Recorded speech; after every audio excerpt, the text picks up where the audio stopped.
The Belgian Malinois slammed both paws against the windshield and let out a bark so raw, so desperate, that Sergeant Daniel Cooper nearly drove off the cliff. His headlights caught movement through the wall of white, an old woman crawling through knee-deep snow, 5 children clinging to her coat, and in her arms a baby that had stopped crying. Behind them, barely visible through the blizzard, a man's shadow moved closer. The grandmother looked up at Daniel with eyes that screamed what her frozen lips couldn't speak. "He killed my daughter. Now he's coming for us. Before we continue, hit that subscribe button and stay with me until the very end. And I'm curious.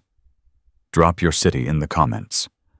I love seeing how far this story travels. The dog had never acted like this before. 7 years Daniel Cooper had known Rex. 3 combat tours in Afghanistan, countless missions, hundreds of dangerous situations. But in all that time, Rex had never once slammed his paws against the dashboard like he was trying to break through the glass. Daniel hit the brakes hard, the truck fishtailed on the icy mountain road, sliding sideways before the tires caught and held. Snow swirled in the headlights, so thick he could barely see 20 feet ahead. "Easy, boy," Daniel said, reaching for the dog's collar. "Easy." But Rex wasn't listening.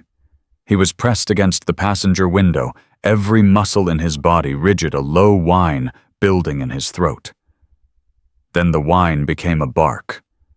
Then the bark became something Daniel had only heard on the battlefield, a warning that meant danger, immediate and close. That was when Daniel saw them. At first he thought his eyes were playing tricks. The blizzard had been messing with his vision for the past hour, creating shadows where there were none, turning snowdrifts into shapes that looked almost human. But this was no trick. A woman was struggling through the snow about 50 yards ahead. She was bent nearly double against the wind, and she was dragging something, someone. Children. Daniel counted them quickly. 1, 2, 3, 4. And in her arms, wrapped in what looked like a blanket, already covered in white, a baby. "Jesus Christ," Daniel breathed. He threw open his door before he even finished the thought. The cold hit him like a physical blow, stealing his breath, but he barely noticed. Rex was already out, launching himself through the snow toward the family with a speed that seemed impossible in conditions this bad. Daniel ran after him. The closer he got, the worse the picture became. The woman wasn't walking anymore, she was falling forward, catching herself, and falling again. The children weren't just clinging to her coat. They were holding each other up, forming a chain of small bodies that moved as one stumbling unit. "Ma'am!" Daniel shouted over the wind. "Ma'am, stop! I'm here to help!" The woman's head came up.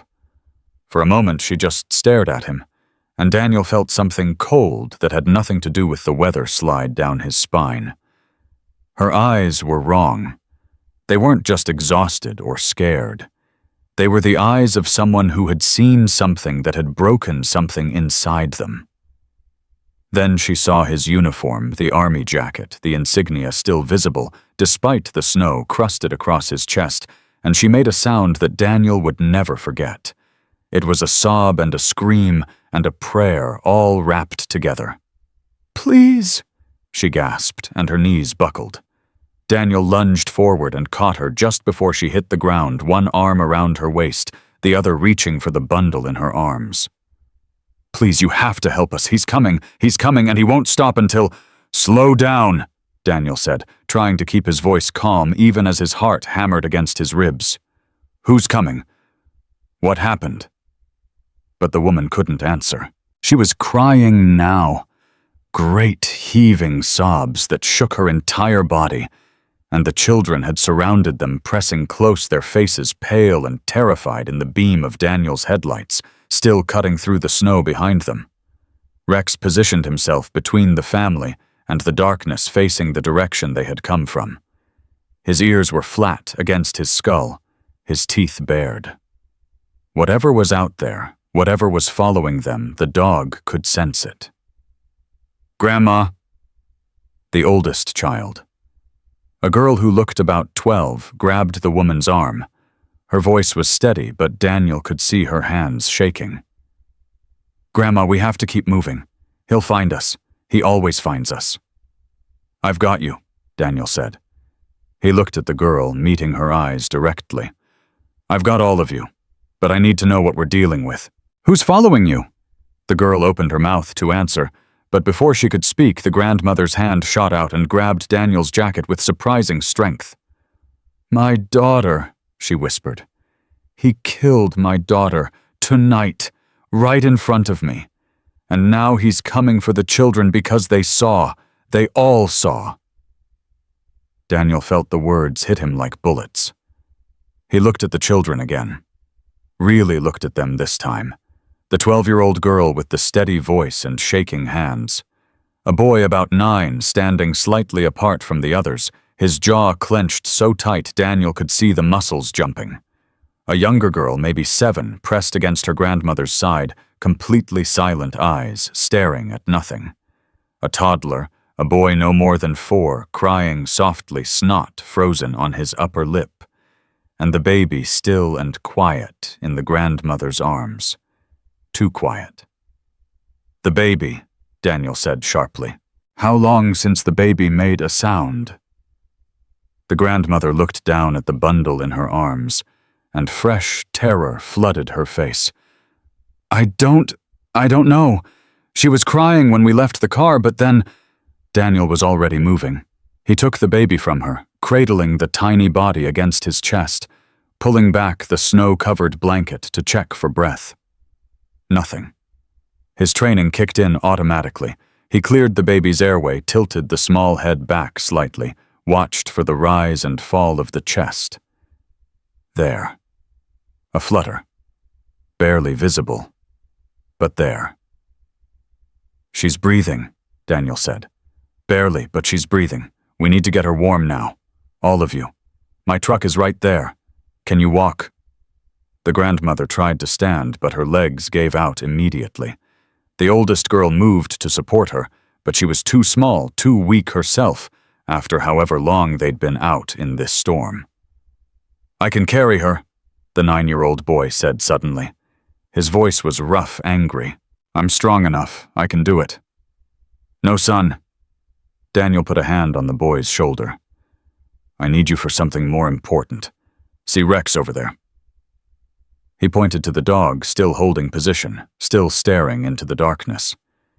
He's going to help get your grandma to the truck, but I need you to help your sisters and brother. Can you do that? The boy's jaw tightened even more, but he nodded. Good man. Daniel looked at the older girl. What's your name? Emma. Emma, I'm Daniel. I'm going to carry your grandmother and the baby. You stay right behind me with your brothers and sister. Don't stop, don't look back. Just follow me to the truck. Understood? Emma nodded once, sharply. Then she turned to the other children and spoke with an authority that made her sound far older than 12. Lucas, take Tommy's hand. Don't let go no matter what. Lily, hold on to my coat. We're going to be okay. We just have to get to the truck. The 7-year-old Lily didn't respond. She just grabbed Emma's coat with both hands and held on. Daniel lifted the grandmother in one arm, keeping the baby pressed against his chest with the other. She weighed almost nothing. Probably hadn't been eating right even before tonight. Rex, he called. Heel. The dog hesitated, still watching the darkness, still sensing whatever was out there. But then he turned and fell into step beside Daniel, positioning himself between the family and any threat that might come from behind. They moved toward the truck. It was only 50 yards, but it felt like miles. The snow was coming down so hard now that Daniel could barely see his own headlights. The wind cut through his jacket, but he kept walking one foot in front of the other, the grandmother's weight against his side, the baby's tiny heartbeat barely detectable against his chest. 20 yards. 10. 5. He reached the truck and pulled open the rear door, helping the grandmother inside first. Then, passing her, the baby. Emma lifted Tommy in, then helped Lily climb up. Lucas boosted himself in without help, still refusing to show weakness. Daniel was about to close the door when Rex suddenly spun around and barked. Not a warning bark this time, an attack bark. Daniel whirled, reaching for the weapon he no longer carried, and saw it. A figure barely visible through the snow. Standing maybe 100 yards back, exactly where the family had come from. Not moving, just watching. "Get in the truck," Daniel said quietly. "Everyone down. Now." Emma didn't ask questions. She pushed her siblings to the floor, covering them with her body, pulling Lily and Tommy close, while Lucas pressed himself against the seat. The grandmother was staring out the window, her face white as the snow falling around them. "That's him," she whispered. "That's Vincent." Daniel watched the figure for 10 long seconds. It didn't move closer. It just stood there, a dark shape against the white waiting.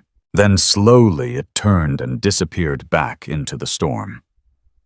"We're leaving," Daniel said. He slammed the rear door and ran around to the driver's side, Rex jumping in beside him. "Now." He threw the truck into gear and hit the gas, and the tires spun for one heart-stopping moment before finding traction. The truck lurched forward, and Daniel didn't look back. He drove for 20 minutes without speaking. The road was treacherous, barely visible under the snow, but Daniel had driven this route 100 times in the past 2 years, ever since he'd moved up here to escape everything that reminded him of what he'd lost. Finally, the grandmother's voice came from the back seat. "Where are you taking us?" "I have a cabin," Daniel said. "About 2 miles up. It's off the main road, hard to find if you don't know where to look. We'll be safe there until the storm passes and I can get you to the sheriff." There was a long pause. Then, "The sheriff won't help." Daniel glanced in the rearview mirror. "What do you mean, Vincent?" The grandmother's voice was bitter, exhausted. "Vincent was a police officer. For 15 years. He has friends. He knows people. Every time Sarah tried to leave, every time she went to the police, She stopped, swallowing hard. They always brought her back to him." Daniel felt his hands tighten on the steering wheel. He knew this story. Different details, different names, but the same story. He'd seen it overseas. Women trapped children, terrified a system that failed the people it was supposed to protect. "He won't find us tonight," Daniel said. "That's all that matters right now. Tomorrow we figure out the rest." The grandmother didn't respond. But from beside him, Rex let out a low whine, his eyes fixed on the side mirror, watching the road behind them disappear into white. The cabin came into view 10 minutes later, barely visible through the snow, its windows dark, its chimney empty. Daniel pulled around back, parking the truck where it couldn't be seen from the road, and cut the engine. "Stay here," he said. "I'm going to check inside, make sure everything's clear. Then I'll come back for you." He got out, and Rex followed the dog's nose, working overtime, checking for any scent that didn't belong. They approached the cabin together, Daniel's hand on the door, ready for anything. But the cabin was exactly as he'd left it that morning. Empty. Safe. He went back for the family. The grandmother was barely conscious now, exhaustion finally winning. Daniel carried her inside and laid her on the couch, then wrapped blankets around her while Emma brought in the other children. The baby was still breathing, but her lips were blue, and Daniel knew they needed to warm her up fast. "Lucas," he said, turning to the 9-year-old. "See that fireplace? I need you to bring me the wood from that pile by the door. Can you do that?" The boy's face changed. Some of the anger faded, replaced by something that looked almost like pride. "Yeah, I can do that." "Good. Emma, there's a first aid kit in the kitchen, red box on the counter. Bring it to me, and there should be some formula in the cabinet. I keep it for emergencies." Emma ran. Daniel focused on the baby. He stripped off the wet blanket and replaced it with a dry one from his bedroom, then held her against his chest, using his body heat to warm her. The baby stirred, made a small sound, and Daniel felt something loosen in his chest. "She's going to be okay," he said, more to himself than anyone else. "She's going to be okay." The fire caught quickly, Lucas feeding it wood with a focus that surprised Daniel. Within minutes, warmth began to spread through the cabin, and the children slowly moved closer to the flames, their faces still pale, but no longer quite so frozen. Tommy, the 4-year-old, had stopped crying. He was staring at Rex, who had positioned himself near the door, still on guard. "Is that a wolf?" Tommy asked, his voice small and wondering. "Nobody." Daniel managed to smile. "That's Rex. He's a dog. A very special dog. He used to be a soldier just like me." "Does he bite only bad guys?" Tommy considered this for a moment. Then he walked over to Rex slowly, carefully, and held out his hand. Rex looked at Daniel. Daniel nodded. The dog lowered his head and sniffed Tommy's fingers, then licked them gently. Tommy giggled, the first happy sound Daniel had heard from any of the children, and sat down beside Rex, leaning against the dog's warm side. "He likes me," Tommy announced. "Of course he does," Emma said softly. She was standing by the couch, watching their grandmother, her face carefully blank. "Everyone likes you, Tommy." Daniel handed her the baby, showing her how to hold the infant properly. "Keep her warm, skin to skin if you can. I'm going to check the perimeter, make sure we're alone." Emma nodded, but before Daniel could move, the grandmother's hand shot out and grabbed his wrist. "His name," she said, her voice barely a whisper. "You should know his name. Vincent Marsh. 43 years old. 6'2", maybe 220. Dark hair, dark eyes. And he has a scar right here." She touched her chin. "Sarah gave him that scar 3 years ago when he put her in the hospital. He almost killed her then. This time he finished what he started." "How long ago?" Daniel asked. "How long since it happened? 6 hours, maybe 7. We ran right after. Took the car, drove as far as we could before we hit the ice and slid off the road. Then we walked." She closed her eyes. "We walked for so long. And he followed. He always follows." Daniel looked at the children. Emma holding the baby, her eyes old beyond her years. Lucas feeding the fire, channeling his rage into something useful. Lily sitting motionless, staring at nothing clearly, in shock. Tommy pressed against Rex, finding comfort in the only creature who didn't expect anything from him. 5 children who had just lost their mother, a grandmother who had watched her daughter die, and somewhere out there in the storm, a killer who wouldn't stop until he found them. Daniel stood up. "I'll be right back," he said. "Rex stays with you. Anyone comes through that door that isn't me, he'll let you know." He walked to the closet by the front door and pulled out a lockbox.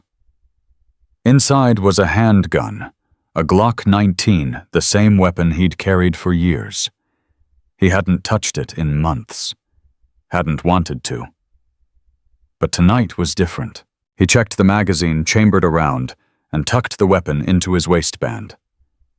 "Daniel." He turned. The grandmother was watching him, her eyes clearer now than they'd been since he found her. "He won't come alone," she said. "Vincent, he called someone. Right before he—" She stopped, forced herself to continue. "Right before he killed Sarah. He made a phone call. I don't know who it was, but I heard him say that we wouldn't get far. That someone would help him." Daniel absorbed this information. One man he could handle. But if Vincent had backup, if there were others coming. He looked at Rex. The dog met his eyes, and something passed between them, An understanding that went beyond training, beyond partnership. They had faced worse odds before. They had survived things that should have killed them. They could survive this, too. "I'll be back," Daniel said again. And he stepped out into the storm. The night had teeth. Daniel moved around the cabin perimeter, checking every approach, every possible entry point. The snow was coming down harder now, which was both good and bad.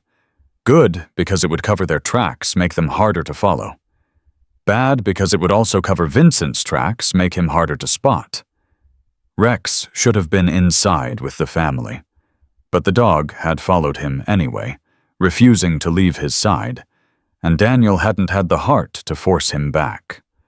After everything they'd been through together, he understood. Some bonds couldn't be broken by commands. They completed the perimeter check in 15 minutes. No signs of approach. No footprints. No indication that anyone had found the cabin yet.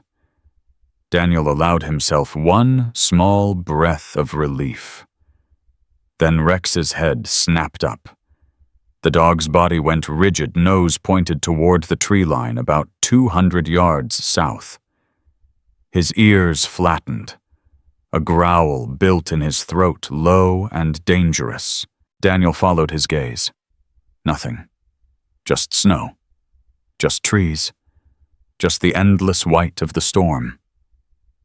But Rex didn't relax, and Daniel had learned long ago to trust the dog's senses more than his own. He crouched down, putting himself at Rex's level, one hand on the dog's shoulder. "What do you see, boy?" he murmured. "What's out there?"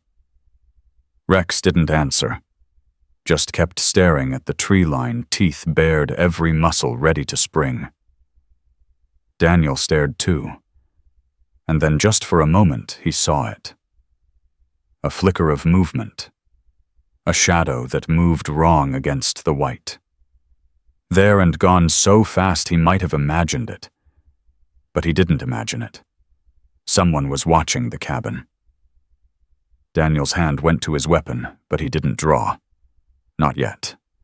If Vincent was out there, if he was scouting their position, the worst thing Daniel could do was tip him off that he'd been spotted.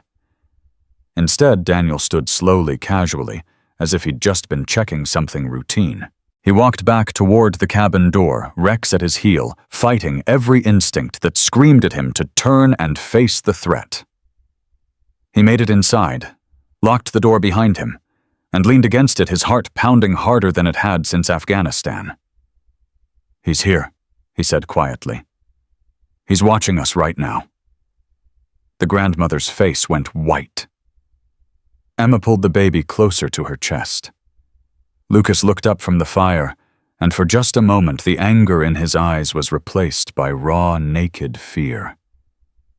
Only Lily didn't react. She just sat there, staring at nothing, lost in whatever nightmare was playing behind her eyes. "What do we do?" Emma asked. Her voice was steady. Too steady. The voice of a child who had learned long ago that falling apart was a luxury she couldn't afford. Daniel looked around the cabin. One door in front, one in back. 3 windows. The walls were solid, but they wouldn't stop a bullet. The fire would keep them warm, but would also give away their position. The storm would provide some cover, but would also make it harder to hear anyone approaching. He had one weapon, one injured dog, 5 terrified children, one exhausted grandmother, and somewhere out there, a killer was watching, waiting. "Here's what we're going to do," Daniel said, his voice calm, his mind already 3 steps ahead. "Emma, I need you to take your brothers and sisters into the back bedroom. There's a closet there with a lock on the inside. If anything happens, if you hear shooting, if anyone comes through that door who isn't me, you get everyone in that closet and you don't come out until I tell you it's safe. But no arguments." He crouched down to her level. "You've been strong tonight, stronger than most adults I know, but I need you to be even stronger now. Can you do that?" Emma looked at him for a long moment, Then she nodded. "Lucas," Daniel continued, "I need you to help your grandmother to the bedroom. Can you do that?" The boy stood up immediately. "Yeah, I got her. Tommy, you stay with Rex. He'll keep you safe." Tommy wrapped his arms around the dog's neck. "I'm not scared," he said. "Rex won't let the bad man get me." Daniel felt something tighten in his chest. "No," he said softly. "He won't." He watched them move toward the back of the cabin. Lucas supporting his grandmother Emma, carrying the baby Lily walking mechanically, Tommy holding Rex's collar. A family that had lost everything still clinging to each other. Still fighting. Daniel turned toward the door. The storm raged outside, white and blind. And somewhere in that storm, death was waiting. But Daniel had faced death before. He'd walked into firefights that killed better men. He'd carried wounded soldiers through miles of enemy territory. He'd watched his wife die in his arms and somehow kept breathing. Death didn't scare him anymore. What scared him was failing. Failing these children the way he'd failed Sarah, his Sarah, not theirs.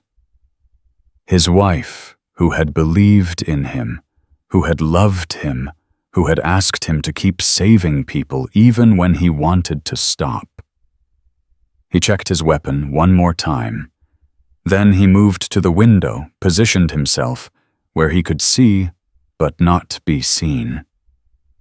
And he waited. The storm howled. Rex whined softly from the back room. And somewhere out there in the darkness, Vincent Marsh began to move. The first hour passed in silence. Daniel stayed by the window, watching, waiting his hand never far from the Glock at his waist.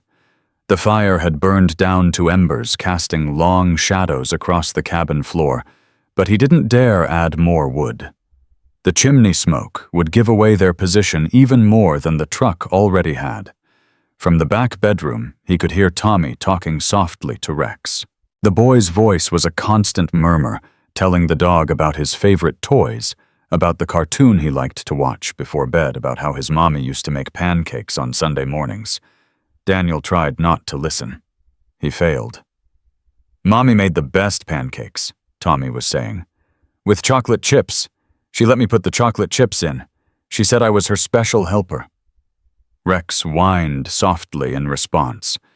"Do you think Mommy can still make pancakes in heaven?" Daniel closed his eyes for just a moment. Then he heard it. A sound that didn't belong to the storm. A thump, soft but distinct, coming from the back of the cabin. He was moving before he finished processing the thought, crossing the main room in 3 strides, his weapon drawn, every sense on high alert. He pushed open the bedroom door and found Emma standing by the window, her face pale in the dim light. "I saw something," she whispered. "Outside, moving along the tree line." "How many?" "I don't know. 1, maybe 2. It was just shadows." Daniel moved to the window, pressing himself against the wall, peering out at an angle that minimized his exposure. The snow was still falling, hard visibility, maybe 30 feet at best. But Emma was right. Something was out there. He could feel it. "Get away from the window," he said quietly. "Get everyone into the closet. Now." "But I can help, Emma." He turned to face her, and something in his expression made her go still. "Your job is to protect your brothers and sisters. That's the most important job anyone has tonight. Do you understand?" She stared at him for a long moment. Then she nodded. "Lucas," she said, her voice barely above a whisper. "Help me get Grandma up. We're moving to the closet." The grandmother stirred on the bed where they'd laid her. "What's happening?" "Someone's outside," Emma said. "The soldier says we need to hide." "Vincent." The word came out like a curse. "He found us." "Not yet," Daniel said. "And I'm going to make sure he doesn't. But I need you to stay quiet, stay hidden, and wait for my signal. Can you do that?" The grandmother pushed herself up, and Daniel saw something change in her eyes. The exhaustion was still there, the grief, the fear. But underneath all of it, there was steel. "I didn't drag these children through a blizzard to lose them now," she said. "You do what you need to do. We'll be ready." Daniel nodded once, then slipped out of the bedroom, closing the door softly behind him. Rex was waiting for him, already on his feet, ears pricked forward, body tense. "You heard it too, huh?" The dog's tail gave one short wag, then went still. "Yeah, I thought so." Daniel moved back to the main room, staying low, keeping away from the windows. He needed to think. If Vincent had found them, he had two options: wait for Daniel to come out, or try to force his way in. The first option was safer, but slower. The storm would pass eventually, and when it did, Daniel would be able to call for backup, get the family to safety. Vincent wouldn't wait that long, which meant he was coming in. Daniel checked the front door. Solid wood, heavy lock. It would hold for a while, but not forever. The back door was weaker, older, the hinges rusted from years of mountain winters. If Vincent was smart, that's where he'd come. A knock shattered the silence. Not at the back door. At the front. Daniel froze. Rex's growl was instant and deep, the kind of sound that came from somewhere primal, somewhere that remembered wolves and darkness and the hunt. Another knock. Harder this time. Then a voice. "I know you're in there." Male calm, almost friendly. "I saw your truck. Nice hiding spot, but not nice enough." Daniel said nothing. "Look, I don't want trouble. I just want my kids. They belong with their father. That's all I'm asking. Just open the door, let me take them, and you can go back to whatever you were doing before you decided to play hero." Still nothing. A pause. Then the voice changed. The friendliness dropped away, replaced by something cold and flat. "I killed their mother 6 hours ago. Put a knife right through her heart while she was begging me to stop. You think I won't do the same to you?" From the back bedroom, Daniel heard a small sound. A child's whimper, quickly muffled. "Your dog is impressive," Vincent continued. "I can hear him growling from here. Military trained, I'm guessing. Like you. I saw the uniform. Army, right? Maybe Rangers, maybe Special Forces.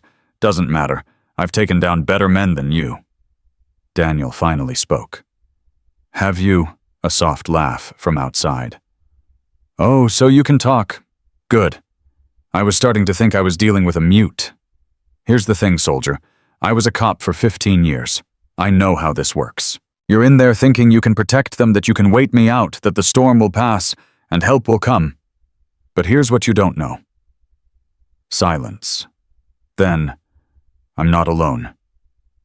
Daniel's blood went cold. "I've got 2 friends out back right now, circling around looking for a way in. Good guys. Reliable. They owe me favors, and tonight they're collecting. So here's how this is going to go. You can open that door right now, hand over my kids, and walk away.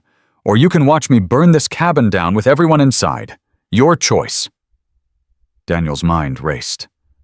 2 more. At least 2 more. Maybe bluffing, maybe not. But the grandmother had said Vincent made a phone call before killing Sarah. Had said someone was going to help him. If he was telling the truth, Daniel was outnumbered 3-1. If he was lying, he was trying to scare Daniel into making a mistake. Either way, the front door wasn't the real threat. The back was. "Rex," Daniel whispered. "Guard." The dog understood immediately. He moved to position himself between the front door and the hallway that led to the bedroom, teeth bared, ready to attack anything that came through. Daniel moved toward the back of the cabin. He was halfway there when he heard it. The sound of glass breaking. Not at the back door. The bathroom window. Daniel spun, raising his weapon, and saw a figure already climbing through snow, swirling around him, a crowbar in his hand. The man was bigger than Daniel, with a shaved head and a face that had seen too many fights. No hesitation. Daniel fired. The shot caught the man in the shoulder, spinning him sideways, but he didn't go down.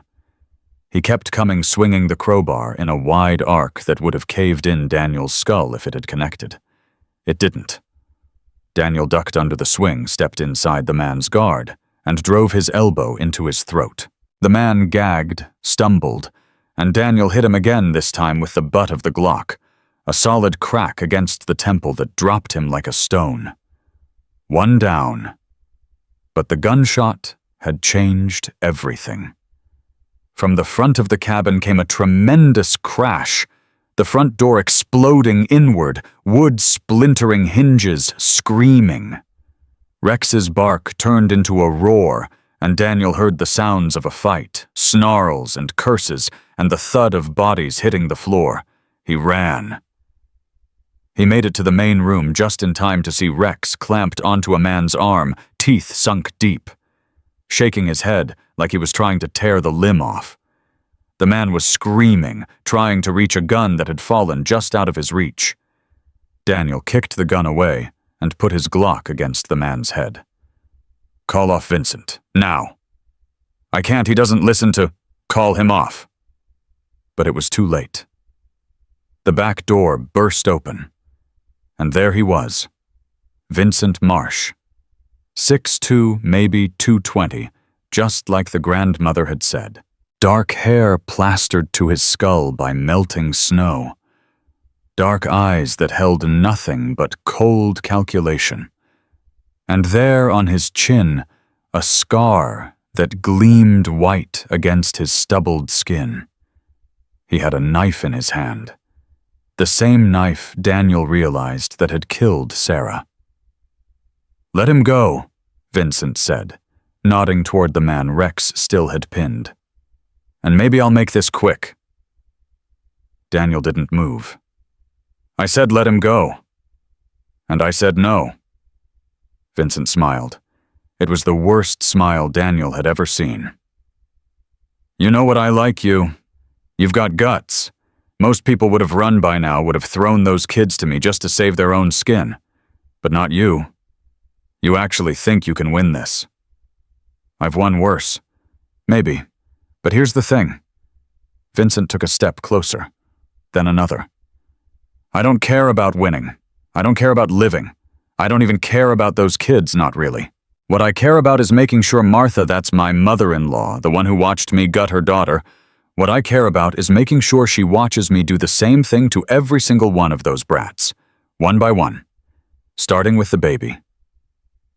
Daniel felt something snap inside him, something cold and precise and deadly. "Rex," he said quietly. "Release." The dog let go instantly, backing toward Daniel, teeth still bared. The man on the floor scrambled away, clutching his shredded arm, but Daniel didn't care about him anymore. He only cared about Vincent. "You want to do this?" Daniel said. "Fine, let's do this." He holstered his weapon.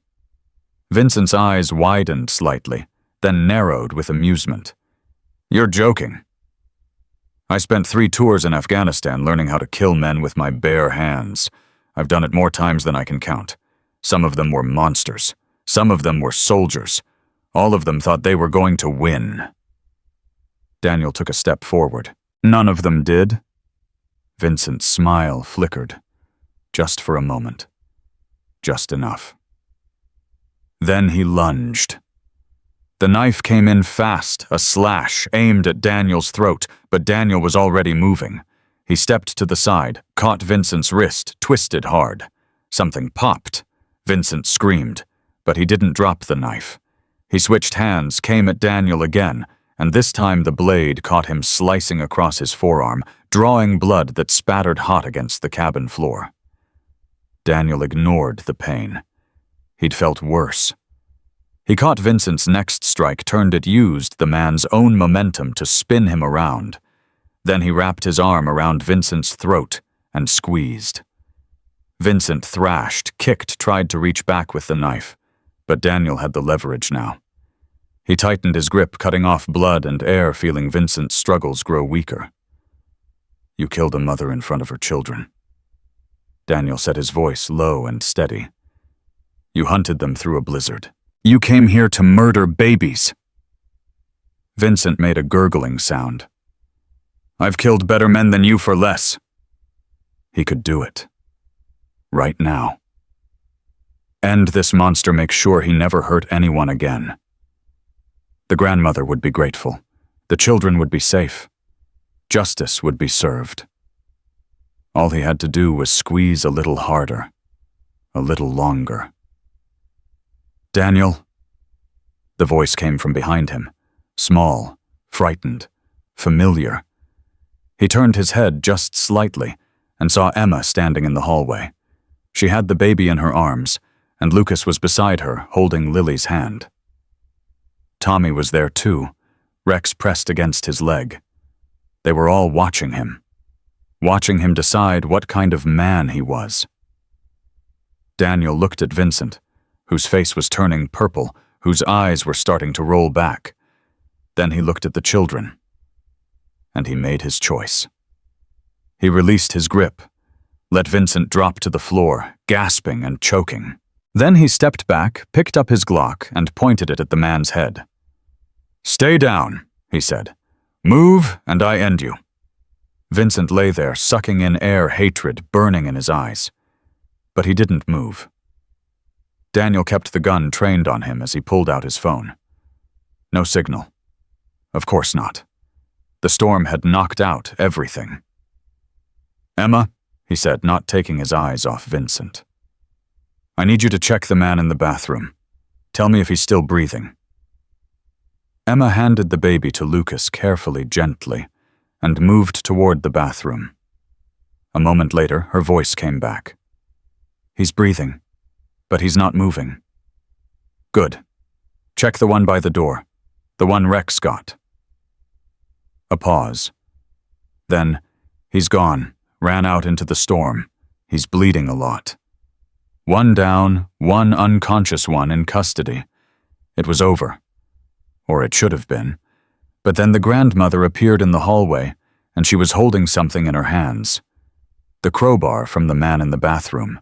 And she was walking toward Vincent with the slow, steady purpose of someone who had nothing left to lose. "Martha," Daniel said. "Don't. He killed my daughter." "I know. He killed her right in front of me, made me watch while she begged him to stop, made the children watch." "I know." She raised the crowbar. "And now I'm going to kill him." Vincent actually laughed, a wet, bubbling sound that came from somewhere dark. "Go ahead, old woman. Do it. Prove you're just as much of a monster as I am." Daniel moved between them. "Martha, look at me." She tried to step around him. He blocked her path. "Look at me." Finally, her eyes met his. They were wild, broken, filled with a grief so deep it had turned to madness.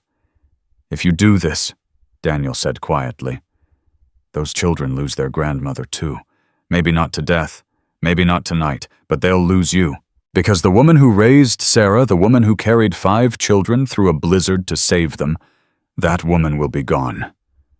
And in her place will be someone those kids won't recognize." Martha's hands were shaking. "He deserves to die." "Yes, he does, but not like this. Not by you. Not in front of them." He nodded toward the children still standing in the hallway, still watching with eyes that had already seen too much. "They've watched enough death tonight. Don't make them watch more." The crowbar trembled in Martha's grip. For one terrible moment, Daniel thought she was going to do it anyway. Then the baby made a sound. A small, hungry cry, the first real noise she'd made since Daniel found them. Martha turned toward the sound, and something in her face crumbled. The rage drained out of her, leaving behind only exhaustion and grief and a love so fierce it was almost unbearable. She dropped the crowbar. It clattered against the floor, loud in the sudden silence. "Give her to me," Martha whispered, reaching for the baby. "Give me my granddaughter." Lucas handed the infant over carefully, and Martha held her close, tears streaming down her face, her body shaking with sobs she could no longer contain. Daniel turned back to Vincent, who was still lying on the floor, still watching with those cold, dead eyes. "You're done," Daniel said. "It's over." Vincent smiled again. That same horrible smile. "Is it?" Then his hand moved. Fast. Too fast. Daniel saw the glint of metal, a second knife hidden, drawn from somewhere at the small of Vincent's back, and knew he was too slow. The blade was already flying toward him when Rex hit Vincent from the side. 70 pounds of muscle and teeth and fury slamming into the killer, with enough force to knock the knife off course. It buried itself in the wall instead of Daniel's chest. Rex didn't stop. He was on top of Vincent now, jaws clamped around the man's wrist, shaking, tearing, while Vincent screamed and thrashed beneath him. "Rex!" Daniel shouted. "Release!" The dog held on for one more second.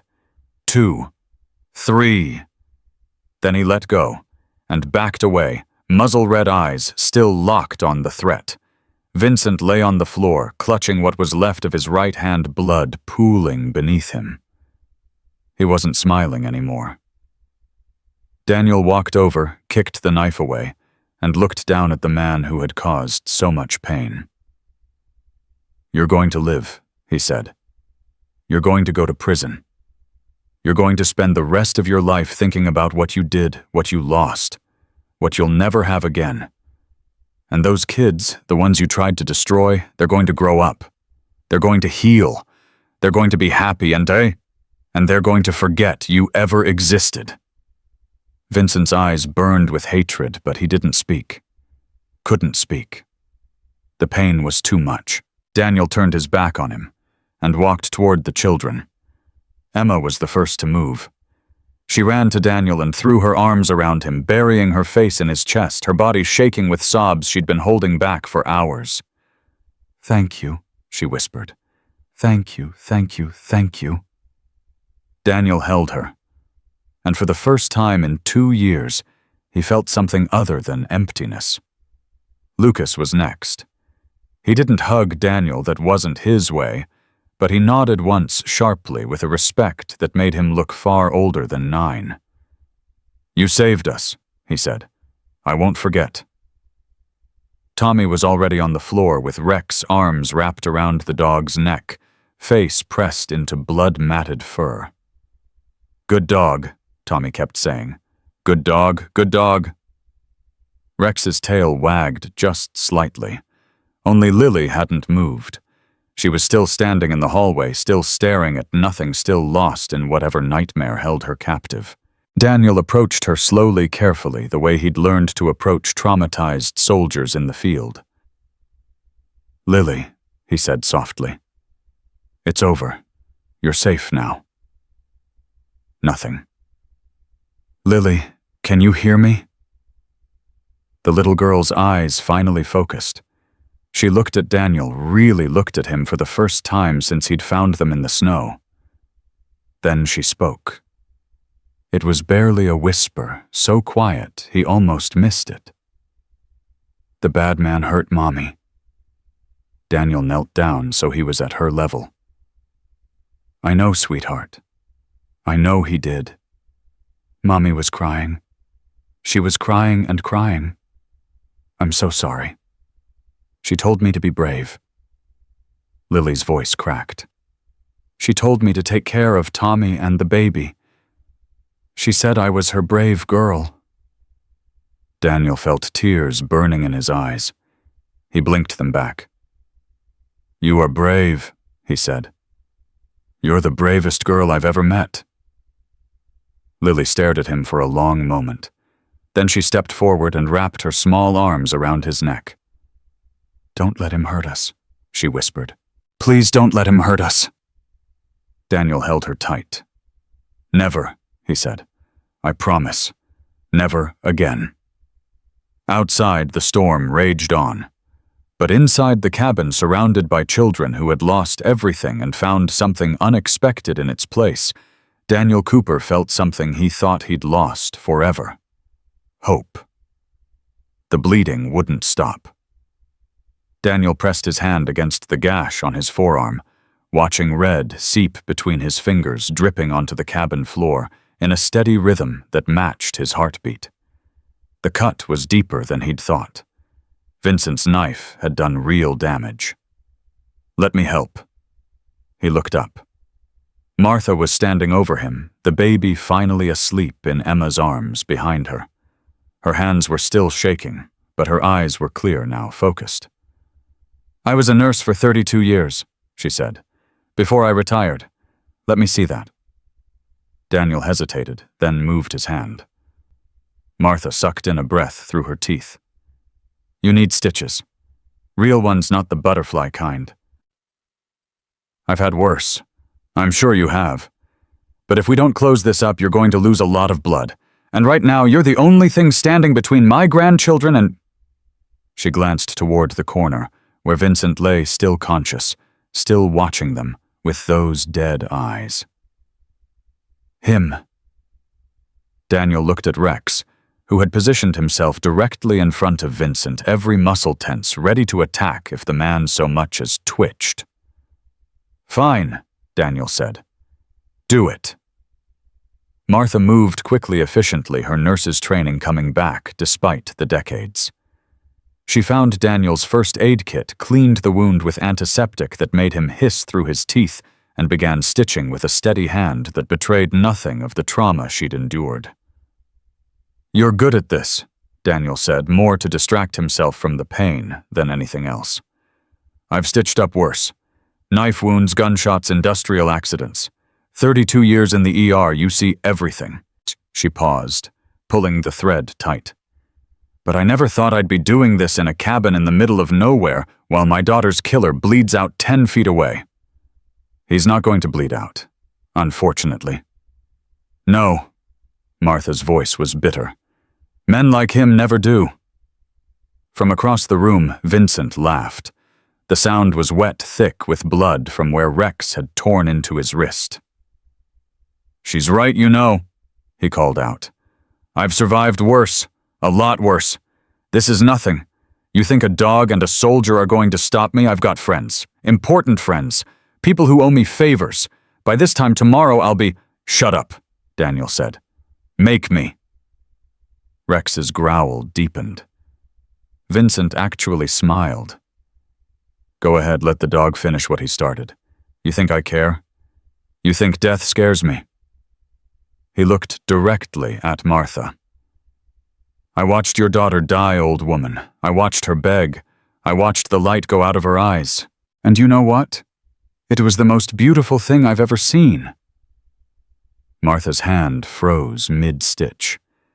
Daniel saw her face change, saw the grief transform into something darker. "Don't listen to him," Daniel said quickly. "That's what he wants. He wants you to react. He wants you to give him power." "Power?" Vincent laughed again. "I've already got all the power. Those kids in the other room, they're mine. My blood, my property. And sooner or later, one way or another, I'm going to—" Daniel was across the room before Vincent finished the sentence. His fist connected with the killer's jaw with a crack that echoed off the walls. Vincent's head snapped back, hit the floor, and went still. Not dead. Daniel could see his chest still rising and falling, but unconscious, finally mercifully silent. "Thank you," Martha whispered. Daniel just nodded, flexing his bloodied knuckles. From the bedroom doorway, Lucas's voice came small and uncertain. Is he dead?"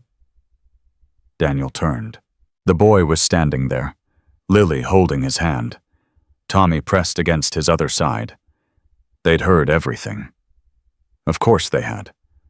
The cabin was too small for secrets. "No," Daniel said. He's just sleeping. I wish he was dead. The words came from Lucas with a venom that made Daniel's heart ache. 9 years old and already full of so much hatred. I know, Daniel said. Believe me, I know. He killed our mom. He killed her and he laughed about it, and he doesn't even care. He's a monster. Yes, he is. Then why don't you just... Lucas made a gun shape with his fingers. Just do it. No one would know. No one would care. Daniel crossed the room and knelt in front of the boy, meeting his eyes directly. I would know, he said, and I would care. And so would you, Lucas. Maybe not today. Maybe not tomorrow.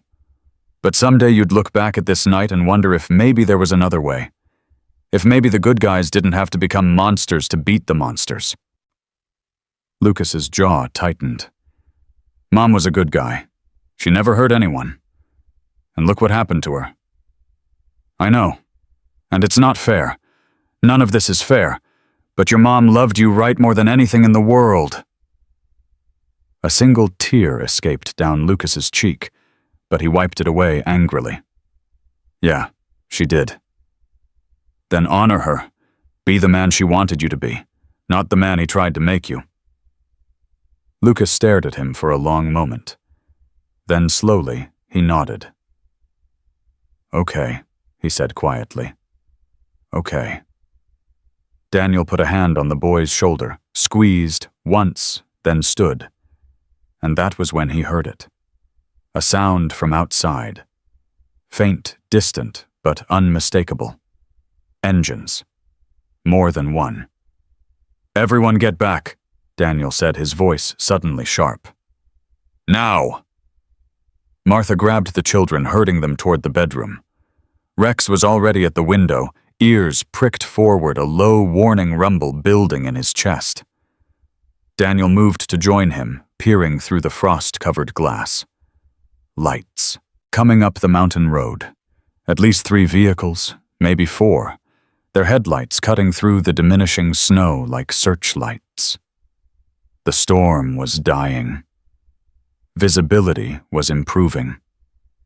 And company was coming. Grandma, Emma called from the bedroom, her voice tight with fear. Grandma, who is that? Martha looked at Daniel, and he saw the terror returning to her eyes. I don't know, she whispered. Vincent said he had friends. Important friends. People who owed him favors. Daniel's mind raced. The man Rex had injured had fled into the storm. He could have reached a road, flagged someone down, made a call. If Vincent really did have connections in law enforcement, if he really did have people willing to help him, then this wasn't over. Not even close. Get the children into the closet, Daniel said.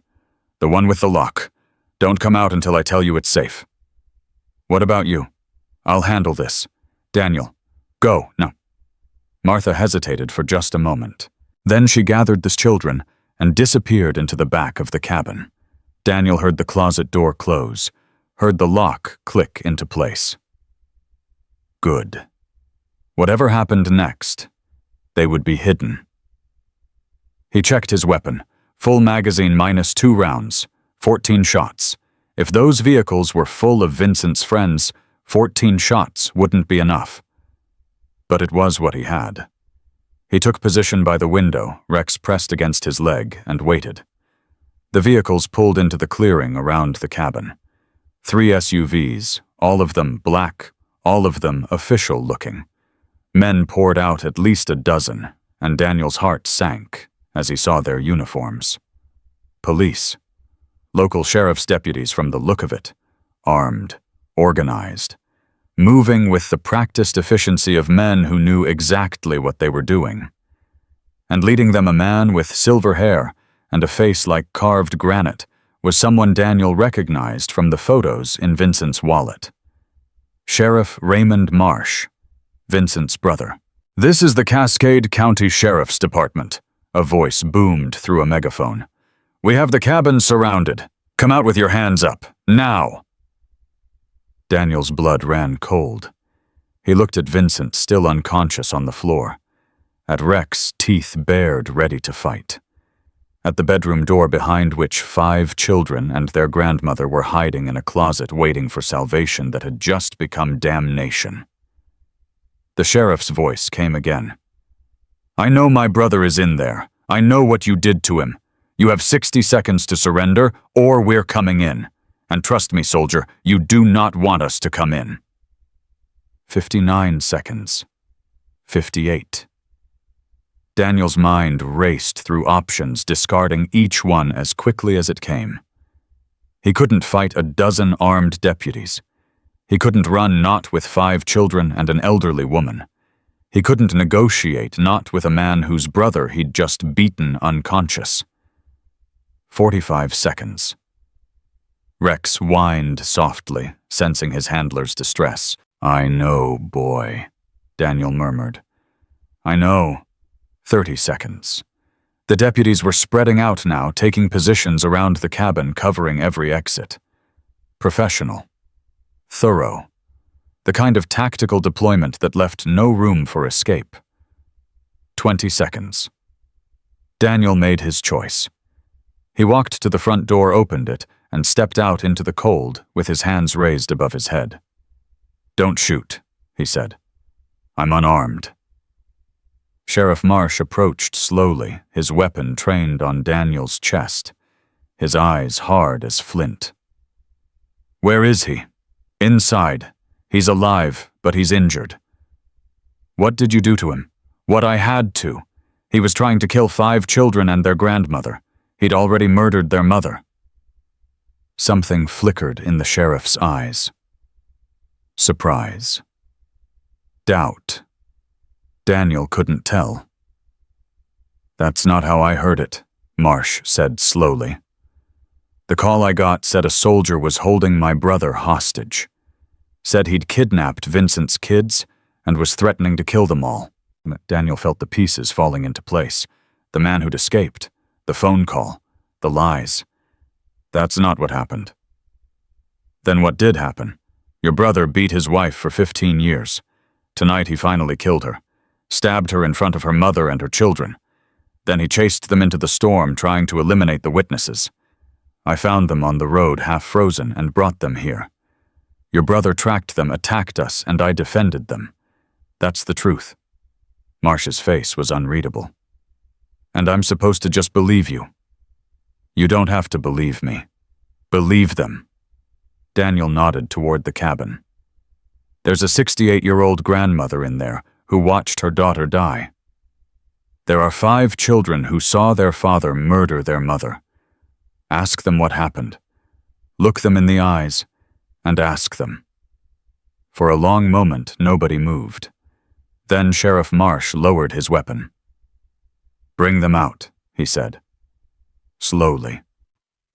Daniel went back inside, his heart pounding. He found Martha and the children in the closet, huddled together, terrified. "It's okay," he said, even though he wasn't sure it was true. "The sheriff wants to talk to you. Just tell him what happened. Tell him the truth." Martha's face was pale. "Raymond," she whispered. "That's Vincent's brother. He'll believe Vincent over us. He always has." "Maybe not this time. Come on. We don't have a choice." They walked out together, the children clinging to their grandmother Rex, pressed against Tommy's side like a furry guardian angel. Sheriff Marsh watched them approach, his expression unreadable. "Martha," he said flatly. "Raymond. Is what the soldier said true? Did Vincent kill Sarah?" Martha's eyes welled with tears, but she held the sheriff's gaze without flinching. "He stabbed her 17 times, she said, her voice steady despite the tears. "I counted. Every single one. She was still trying to protect the children when she died. She was still telling them to run." Emma stepped forward, the baby still cradled in her arms. "Dad killed Mom," she said. "I saw it. We all saw it. He said he was going to kill us too, so we couldn't tell anyone. Grandma got us out. She saved us." "And this man," Marsh nodded toward Daniel. The soldier? He found us on the road. We would have frozen to death if he hadn't stopped. Dad and his friends came after us and the soldier protected us, him and his dog." The sheriff looked at each of the children in turn. At Lucas, standing stiff and angry, his jaw clenched. At Lily, still silent, still staring at nothing. At Tommy, arms wrapped around Rex's neck. At the baby sleeping peacefully in Emma's arms, despite everything. Then he looked at Vincent being carried out of the cabin by 2 deputies, unconscious and bloody. Something changed in the sheriff's face. It was subtle, a tightening around the eyes, a slight sag in the shoulders, but Daniel saw it. Raymond Marsh was seeing his brother clearly for the first time. "Take him to county," Marsh said quietly. "Book him on suspicion of murder. I want a guard on his room at all times." "Sir," one of the deputies looked confused. "But you said—" "I know what I said. I was wrong. Do it." The deputy nodded and helped carry Vincent toward one of the SUVs. Marsh turned back to Martha. "I'm sorry," he said. The words seemed to cost him something. "I knew he was difficult, but I never thought. I didn't want to believe." "None of us did," Martha said. "That's how he got away with it for so long." The sheriff nodded slowly. Then he looked at Daniel. "You saved them." "I did what anyone would do." "No." Marsh shook his head. "You did what most people only wish they could do. There's a difference." He extended his hand. "Thank you." Daniel hesitated, then shook it. "What happens now? Now we get these kids somewhere warm. We get statements, process the scene, build a case. And then—" Marsh glanced toward the SUV where his brother was being loaded. "Then we make sure he never hurts anyone again." It should have felt like victory. It should have felt like relief. But as Daniel watched the deputies move around the cabin, as he watched the children being loaded into warm vehicles, as he watched Martha finally allow herself to collapse into tears, all he felt was exhaustion. And something else. Something that felt almost like fear. Because the children were safe now. The killer was in custody. The crisis was over. Which meant Daniel Cooper would have to go back to his empty cabin, his empty life, his empty existence. Back to the silence. Back to the memories. Back to everything he'd been running from for 2 years. "Hey." He looked up. Emma was standing in front of him, the baby still in her arms, her face smeared with dried tears, but her eyes clear. "Thank you," she said, "for everything. You don't have to—" "Yes, I do." She stepped closer, lowering her voice. "You could have walked away. When you saw us on the road, you could have just kept driving. But you didn't. You stopped. You fought for us. You almost died for us." Daniel didn't know what to say. "Mom would have liked you," Emma continued. "She always said there were still good people in the world even when Dad made it hard to believe. She would have looked at what you did tonight and said, 'See, I told you.'" Something cracked inside Daniel's chest. Something that had been frozen for 2 years. "Emma," he managed. We're not going to forget you," she said. "None of us are. Wherever we end up, whatever happens, we're going to remember the soldier who saved us. We're going to tell our kids about you someday. You're part of our story now." And she smiled, small and sad, but real, whether you like it or not. Then she turned and walked toward the waiting vehicles, the baby stirring in her arms, the weight of her family's future resting on her 12-year-old shoulders. Daniel watched her go, and for the first time in 2 years, he felt tears streaming down his face.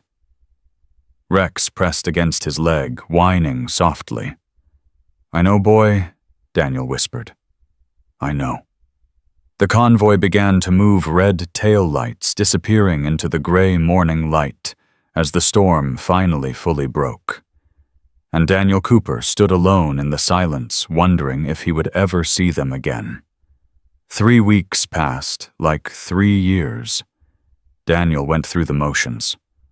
Woke up at dawn, fed Rex chopped wood, stared at walls. The stitches in his arm came out after 10 days, leaving behind a scar that would never fully fade. He didn't mind. It was proof that the night had been real, that he hadn't imagined it all. But the silence was killing him. He'd given his statement to the sheriff's department. He'd answered their questions, signed their papers, done everything they asked. And then they'd left him alone, and the cabin had gone back to being exactly what it had been before, a tomb for a man who wasn't quite dead. Rex felt it too. The dog spent hours by the window, staring down the mountain road, waiting for something that never came.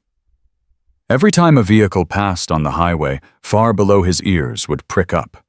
Every time they would flatten again in disappointment. "They're not coming back, boy," Daniel said one morning, scratching behind Rex's ears. "They've got their own lives to rebuild. They don't need us anymore." Rex whined and pressed his head against Daniel's hand. "I know. I miss them too." He hadn't realized how much until they were gone. The sound of Tommy's laughter, Lucas's angry determination, Emma's quiet strength. Lily's silence broken in that one perfect moment when she'd whispered "thank you" into Rex's fur. The baby's cries growing stronger every day.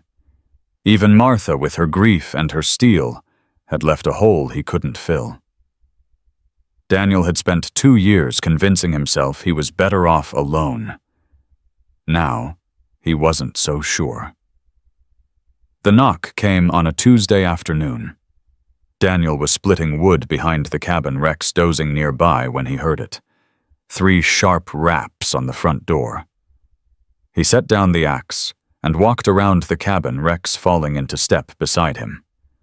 A woman was standing on his porch, late 40s, professional suit briefcase in hand. She had the look of someone who spent most of her life in courtrooms. "Sergeant Cooper." "Just Daniel. I'm retired." "My name is Patricia Holloway. I'm the district attorney for Cascade County."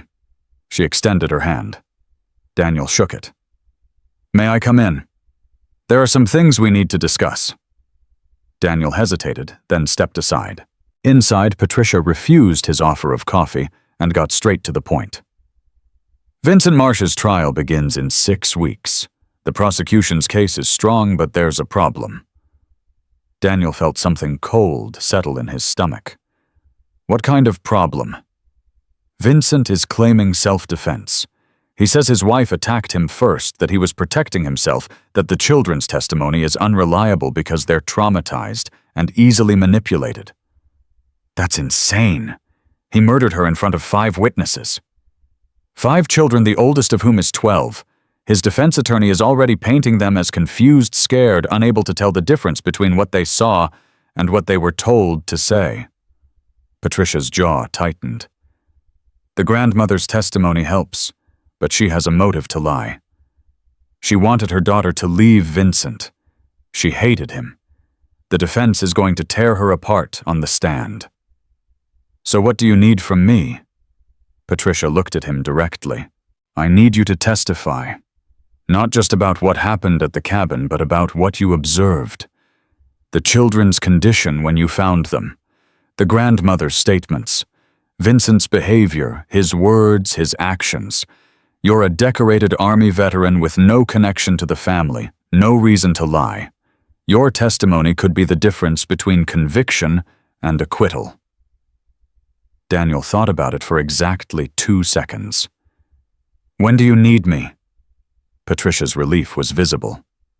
"The trial starts in 6 weeks. I'll need you in town at least a week before to prep your testimony.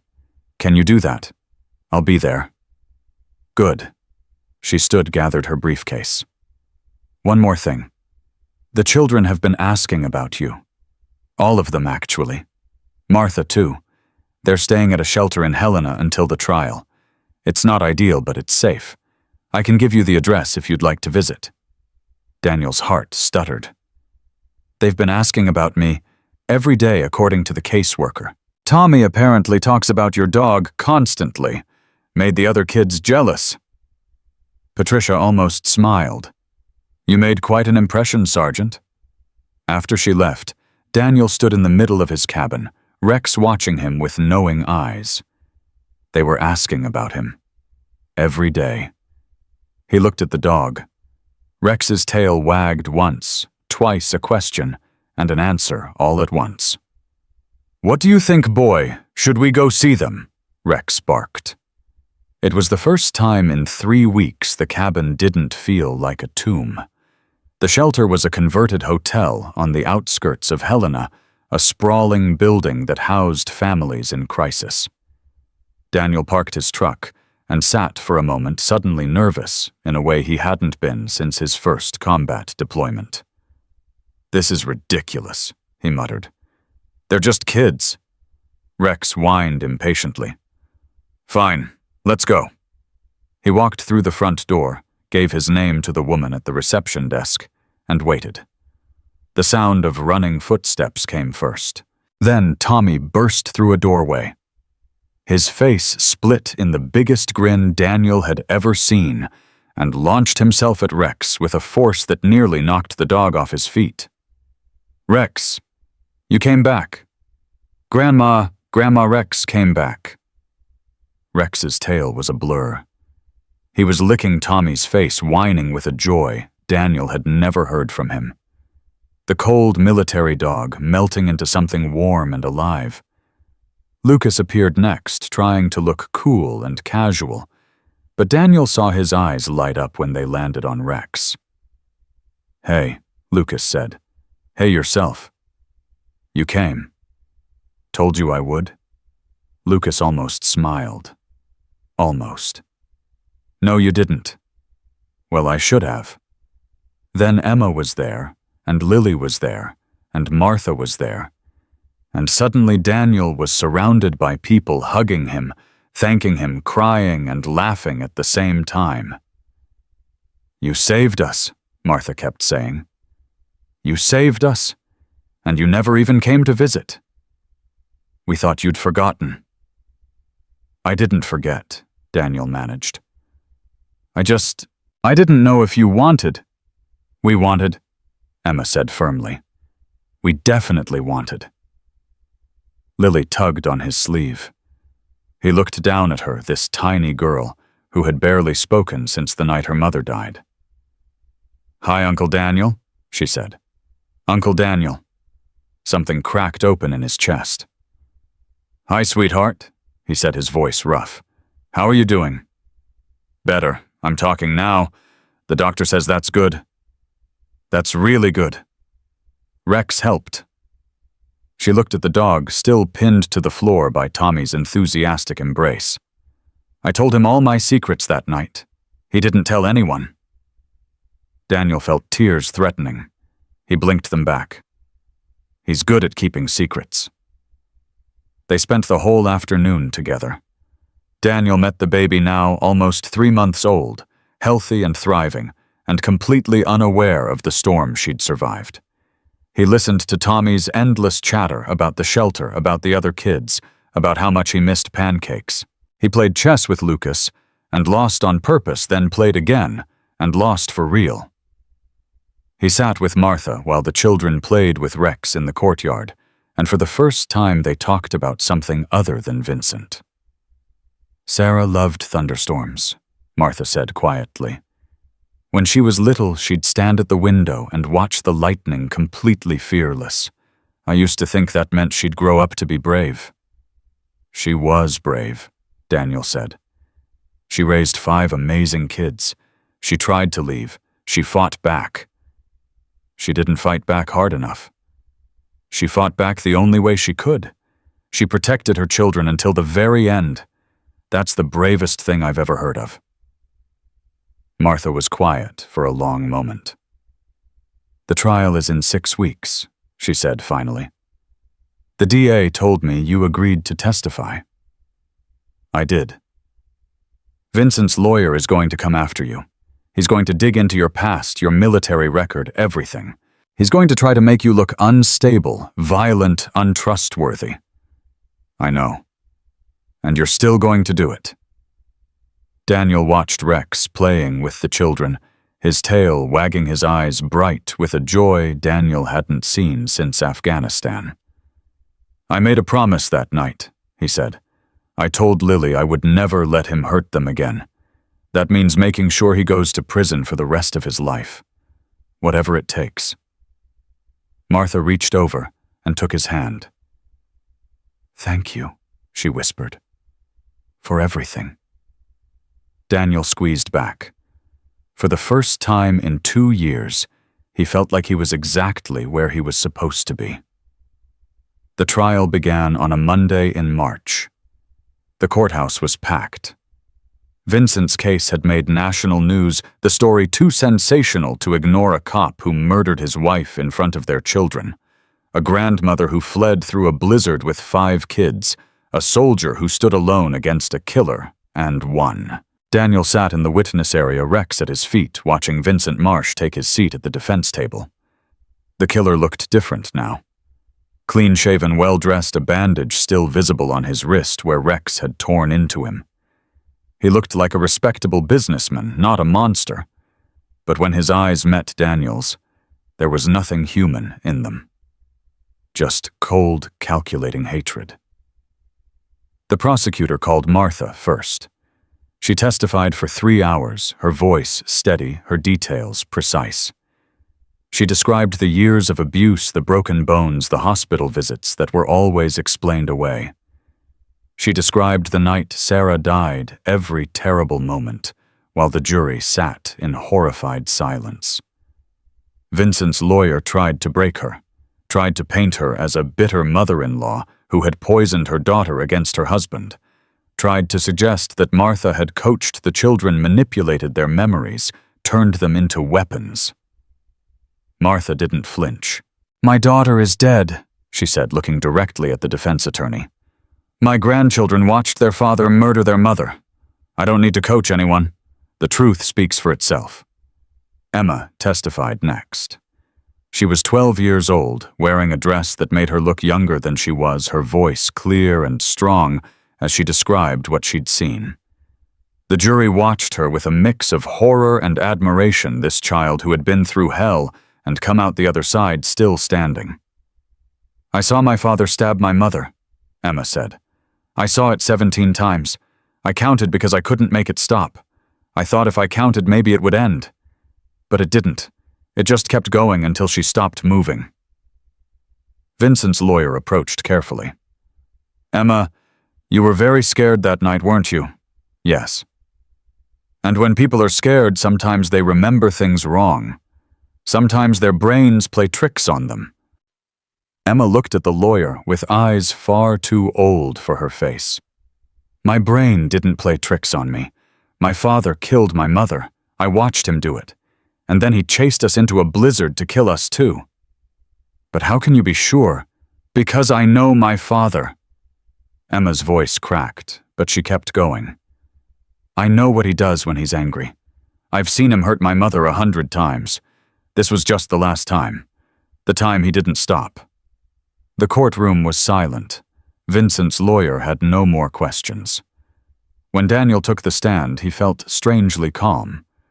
The prosecutor walked him through everything, finding the family on the road, the grandmother's words, the children's condition, the attack at the cabin, Vincent's threats, his violence, his complete lack of remorse. "Sergeant Cooper," the prosecutor said, "in your military career, did you ever encounter enemies who showed no regard for human life?" "Yes, many times." "How would you describe the defendant's behavior that night?" Daniel looked at Vincent. "Cold," he said. "Calculated. He wasn't angry. He wasn't out of control. He knew exactly what he was doing, and he didn't care who got hurt as long as he got what he wanted." "And what did he want?" "He wanted to kill his children so they couldn't testify against him.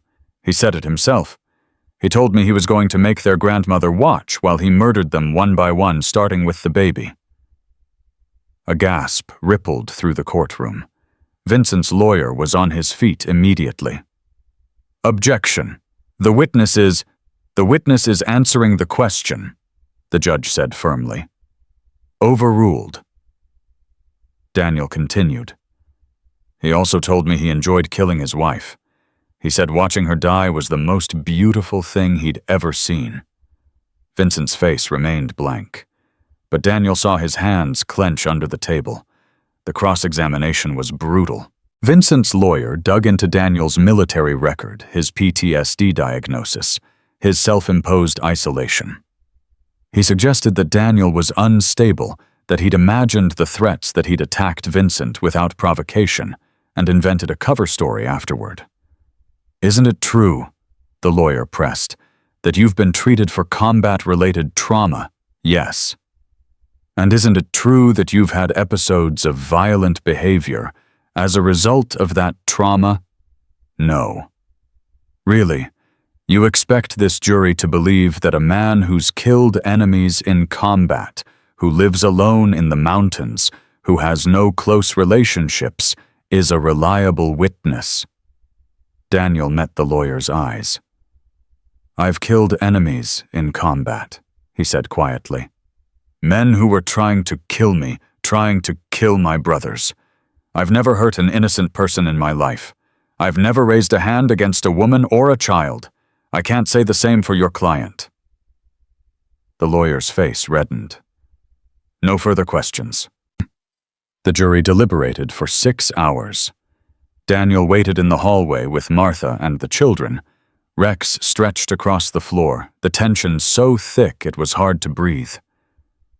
What if they don't believe us? Lucas asked, his voice small. What if he gets out? He won't, Daniel said. But what if he won't? Daniel put a hand on the boy's shoulder. I promise. The doors opened. The bailiff called them back. Daniel watched the jury file in, watched the foreman stand, watched the judge ask for the verdict. On the charge of murder in the first degree, we the jury find the defendant. Time stopped. Guilty. Martha collapsed against Daniel's shoulder, sobbing. Emma grabbed his hand and held it tight.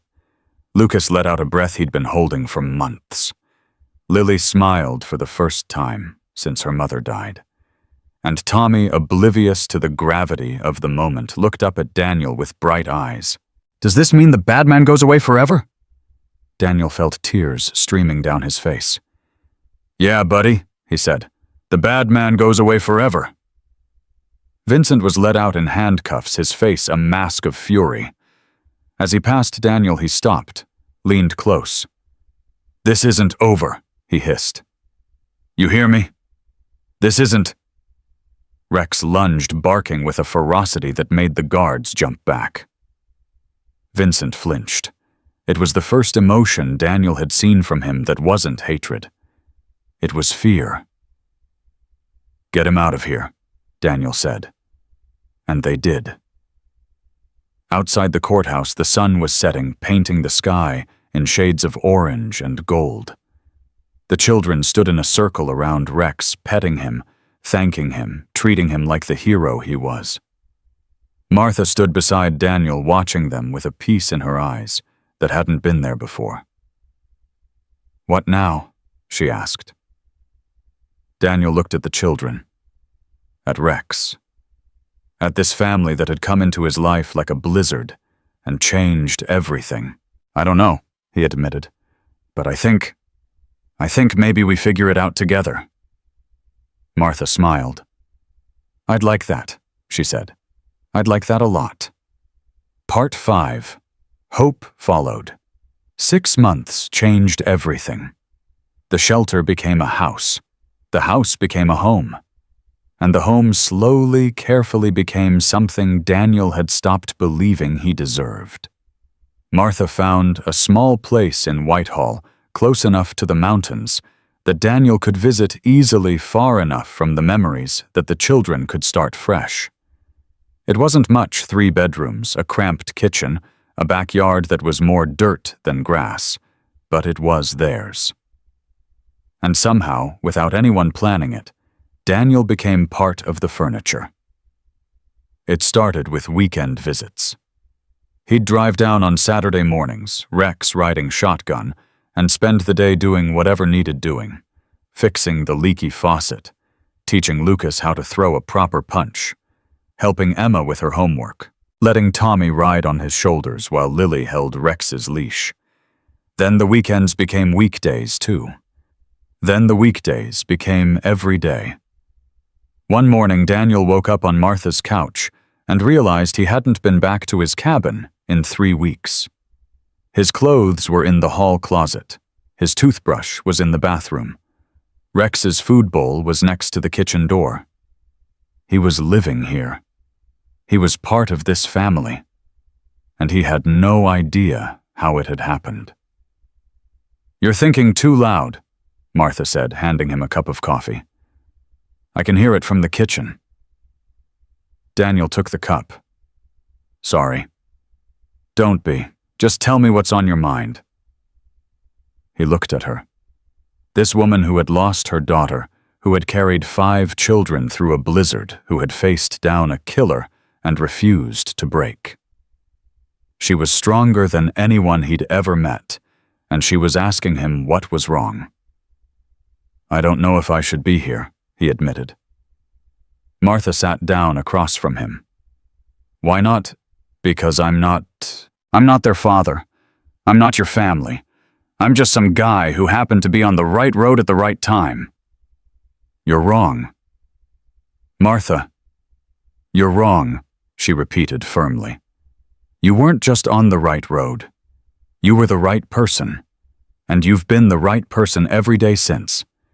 Those kids worship you. Tommy cries when you leave. Lily talks more in 5 minutes with you than she does all day with anyone else. Lucas is actually smiling again. Emma told me last week that you're the first adult man she's ever trusted." Daniel felt his throat tighten. "And me," Martha continued. "I'm 68 years old. I've raised 1 daughter, and now I'm raising 5 grandchildren. I can't do it alone. I've tried. It's not possible." She reached across the table and took his hand. "You're not just some guy, Daniel. You're the answer to a prayer I didn't even know I was praying. I don't know how to be a father. Neither did anyone until they became one. What if I mess up?" "You will. Everyone does. The question isn't whether you'll make mistakes. The question is whether you'll stay and fix them." Daniel looked at their hands intertwined on the table. "I've never stayed anywhere," he said quietly. "My whole life I've been moving. Army bases, deployments, combat zones. Even after I got out, I kept moving. The cabin was the first place I stopped, and that was only because I was too tired to keep going. And now," Daniel met her eyes. "Now I don't want to go anywhere." Martha smiled. It was the first real smile he'd seen from her since the night they met. "Then don't."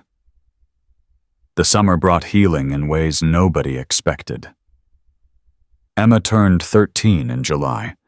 Daniel built her a reading nook in her bedroom, a small corner with cushions and a lamp where she could escape into books whenever the world got too heavy. She hugged him for so long after she saw it that he thought she might never let go. Lucas started junior league baseball. He wasn't great at first.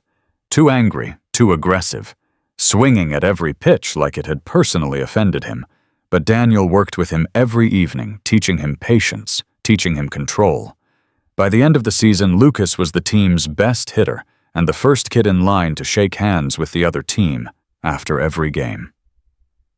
Lily stopped having nightmares. It didn't happen overnight, and there were setbacks, but slowly, steadily, the screaming stopped. She started sleeping through the night. She started laughing again. And one morning she walked into the kitchen and announced that she wanted to be a veterinarian when she grew up, so she could help dogs like Rex. Tommy was just Tommy, loud, enthusiastic, completely exhausting, and absolutely perfect. He had appointed himself Rex's official caretaker, making sure the dog had fresh water and exactly the right number of treats, and at least 3 hours of playtime every day. Rex, for his part, tolerated this with the patience of a saint. And baby Noah, not really a baby anymore, almost 1 year old now, took his first steps on a Tuesday afternoon in August. Daniel was the one who caught him when he fell. "Did you see that?" Tommy shouted, jumping up and down. "Noah walked. He actually walked." "I saw," Daniel said, holding the baby close, feeling the small heart beating against his chest. "He walked to you first," Emma observed from the doorway. "Out of everyone in the room, he walked to you." Daniel looked down at Noah, who was grinning a toothless grin, completely unaware of the significance. "Yeah," Daniel said softly. "I guess he did." The letter arrived in September. Daniel found it in the mailbox, a plain white envelope with no return address, his name printed in block letters on the front. He almost threw it away, thinking it was junk, but something made him open it instead. Inside was a single sheet of paper. "I'll never forget what you took from me, and neither will you. Sleep well, soldier. I'll be out eventually, and when I am, I'm coming for all of you." No signature. But Daniel knew who it was from. Vincent Marsh was serving life without parole. He wasn't getting out. Everyone said so, the prosecutors, the judge, even the prison officials.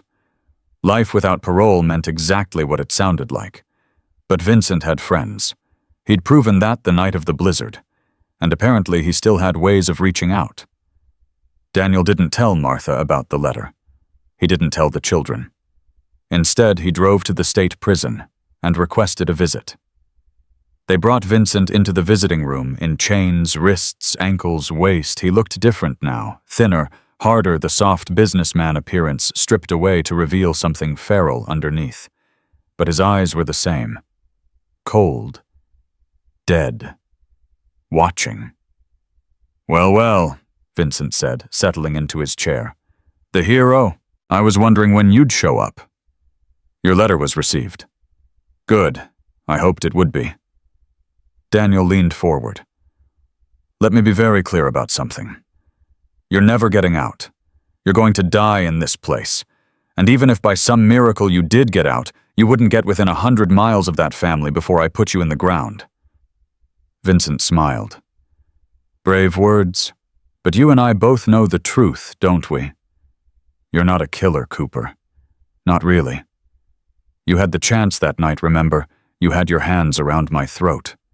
You could have ended it. But you didn't. I didn't have to. No. You were too weak, too moral, too afraid of what those kids would think of you." Vincent leaned forward too close enough that Daniel could smell the prison on him. "But here's the thing about fear, soldier. It doesn't go away. It just waits. And sooner or later something happens that makes all that morality seem very, very small. Is that a threat? It's a promise. Maybe not tomorrow. Maybe not next year. But eventually something is going to slip through the cracks. A friend of mine is going to find an opportunity. And when that happens, I want you to remember this conversation. I want you to remember that I told you it was coming." Daniel stood up. "Thanks for the warning," he said. "I'll make sure to mention it to the prison authorities, and the FBI, and everyone else who needs to know that you're still making threats from behind bars. I'm sure they'll be very interested." Vincent's smile flickered. "You can't protect them forever." "Watch me." Daniel walked out without looking back. That night he sat on the porch after the children were asleep, Rex at his feet, staring up at the stars. Martha came out with 2 cups of coffee and sat beside him. "Want to tell me what's wrong?" Daniel was quiet for a long moment. "I went to see Vincent today." Martha's hand froze halfway to her cup. "Why? He sent me a letter. Threats. Nothing specific, just promises. I wanted to look him in the eye and let him know that I wasn't afraid. And he's exactly what I expected. A monster in a cage, still thinking he has power." Daniel took a sip of his coffee.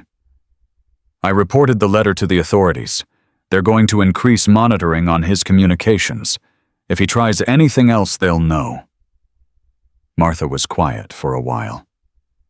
Does this change things? What do you mean? I mean us, this family. Does knowing he's still out there, still thinking about us, still planning, does that change what you want? Daniel turned to look at her. No, he said firmly. If anything, it makes me more certain. I spent 2 years hiding from everything. From pain, from connection, from life. And you know what? It didn't help. The nightmares didn't stop. The emptiness didn't fill. I was just existing, taking up space. He looked back at the stars. That night in the blizzard, something changed. I found a reason to fight again. Not for a mission, not for a country, but for people. For your daughter's children. For you. For something that actually mattered. And now I'm not going anywhere. Vincent can send all the letters he wants. He can make all the threats he wants. But he's in a cage and I'm here, and I'm going to be here for as long as those kids need me. Martha reached over and took his hand. They need you, she said softly. I need you.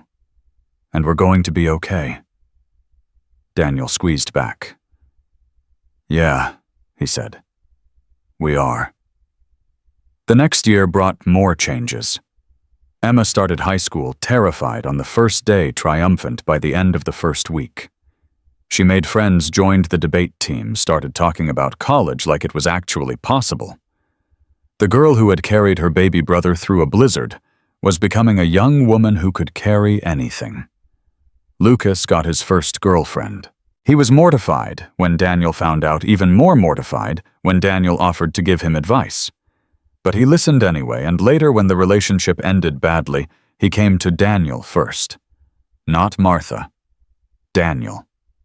And they sat on the porch together, not really talking, just being, until Lucas was ready to face the world again. Lily's nightmares came back briefly when a thunderstorm hit in the middle of the night. She ran to Daniel's room, not Martha's, and climbed into his bed, and he held her until the storm passed. In the morning, she looked up at him with those big eyes and said, "You make the scary things go away, Uncle Daniel." He couldn't speak for a full minute after that. Tommy turned 6 and demanded a birthday party with Rex as the guest of honor. Daniel built an obstacle course in the backyard, and Tommy ran Rex through it approximately 400 times while his friends watched in awe. At the end of the day, Tommy announced that he wanted to be a soldier when he grew up, just like Uncle Daniel. "Being a soldier is hard," Daniel told him. "You have to be brave and strong and make really difficult decisions." "I know," Tommy said seriously. "But you do it, so I can do it too." And Noah, beautiful, happy, oblivious Noah, learned to walk, then run, then talk. His first word was Mama, directed at Martha. His second word was Rex. His third word was Dada. And he was looking at Daniel when he said it. The adoption papers came through on a Wednesday in spring. Daniel hadn't asked for them, hadn't even thought about it really. But Martha had been working with a lawyer for months, filling out forms, gathering documents, building a case that Daniel Cooper should be legally recognized as the children's guardian. "You're already their father in every way that matters," she said, handing him the papers. "This just makes it official." Daniel stared at the documents in his hands. His name, their names, a judge's signature making it real. "I don't know what to say." "Say yes." "Yes." The word came out before he could think about it. "Yes. Of course, yes." Martha hugged him. Then Emma hugged him. Then Lucas, then Lily, then Tommy, until he was surrounded by a pile of children all trying to hold on to him at once. "Group hug!" Tommy yelled. "Rex, get in here!" The dog bounded over and shoved his way into the pile tail, wagging tongue, licking every face he could reach.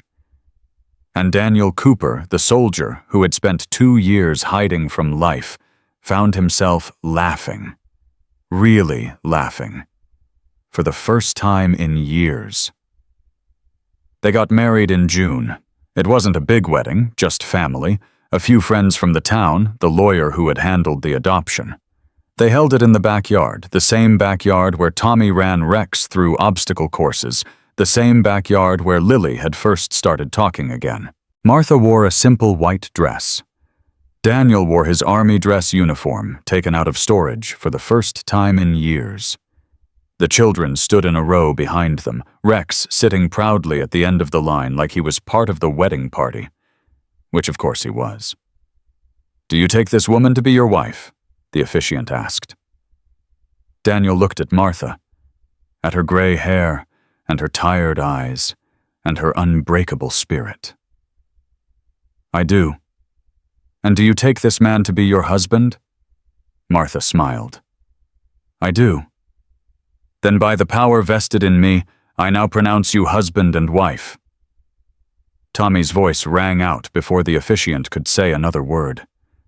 "Does this mean Uncle Daniel is our real grandpa now?" Everyone laughed. "Yeah, buddy," Daniel said, pulling the boy close. "I guess it does." That night, after the children were asleep and the dishes were done, and the last guests had gone home, Daniel stood on the porch one more time. Rex was at his feet, gray appearing around his muzzle, now moving a little slower than he used to. But his eyes were still bright, still alert, still watching for danger, even when there was none to find. Martha came out and stood beside him. "Happy?" she asked. Daniel thought about the question. 2 years ago, he had been alone in a cabin on a mountain waiting to die without admitting that's what he was doing. He had lost his wife, lost his purpose, lost his will to keep going. He had convinced himself that isolation was protection, that emptiness was peace. Then a blizzard came, and a grandmother came, and 5 children came, and a monster came after them, and Daniel Cooper found out that he wasn't done yet. That there was still something worth fighting for. That hope wasn't something you found, it was something you built one day at a time, one choice at a time. "Yeah," he said finally. "I'm happy." Martha leaned against his shoulder. "Sarah would have loved you. She used to say that the world was full of good people even when her husband made it hard to believe. She would have looked at you and said, 'See, Mom, I told you they existed.'" Daniel felt tears prick his eyes. "I wish I could have saved her." "You saved her children. That's what she would have wanted. That's all any mother wants to know, that her babies will be okay. They're okay now. Because of you." Daniel shook his head. "Because of all of us. Because of you and them and Rex and everyone who refused to give up that night." Martha smiled. "Maybe. But it started with you. A soldier and his dog on a dark road making a choice to stop instead of drive by. Everything else came from that." She kissed his cheek. "Get some sleep. Tommy wants to go fishing tomorrow, and he'll have you up at 5. She went inside. Daniel stayed on the porch a little longer, Rex at his feet, the stars spread out above him like a promise. He thought about that night. The blizzard, the darkness, the grandmother crawling through the snow with 5 children and a baby in her arms, the shadow watching from the trees, the fight that followed the blood, the terror, the moment when everything hung in the balance. He thought about his wife, the first one, the one he'd lost. She'd asked him to keep saving people. She'd made him promise not to disappear. For 2 years, he'd broken that promise. But not anymore. Tomorrow, he would wake up early. He would take Tommy fishing. He would help Emma with her college applications. He would throw a ball with Lucas and braid Lily's hair and read to Noah before his nap. He would fix whatever Martha needed fixed and walk Rex around the block and do all the small, ordinary things that made up a life, a real life, a good life, A life worth fighting for. Daniel Cooper looked up at the stars one last time. "I kept my promise," he whispered. "Finally." Then he went inside, closed the door behind him, and joined his family. Because that's what you do when hope follows. You hold on, and you never let go.